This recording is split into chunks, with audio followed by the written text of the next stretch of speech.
நம்முடைய கர்த்தராகிய இயேசு கிறிஸ்துவின் பிதாவாகிய தேவனுக்கு ஸ்தோத்திரமுண்டாவதாக. அவர் இயேசு கிறிஸ்து மரித்தோரிலிருந்து எழுந்ததினாலே அழியாததும் மாசற்றதும் வாடாததுமாகிய சுதந்திரத்திற்கேதுவாக ஜீவனுள்ள நம்பிக்கை உண்டாகும்படி தமது மிகுந்த இரக்கத்தின்படியே நம்மை மறுபடியும் ஜெனிப்பித்தார். பேதுரு எழுதின 1வது நிருபம் 1வது அதிகாரம் வசனங்கள் 3 மற்றும் 4.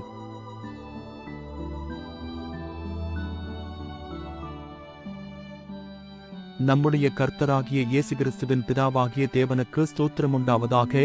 அவர் இயேசு கிறிஸ்து மரித்தோரிலிருந்து எழுந்ததினாலே அழியாததும் மாசற்றதும் வாடாததுமாகிய சுதந்திரத்திற்கேதுவாக ஜீவனுள்ள நம்பிக்கை உண்டாகும்படி தமது மிகுந்த இரக்கத்தின்படியே நம்மை மறுபடியும் ஜெனிப்பித்தார்.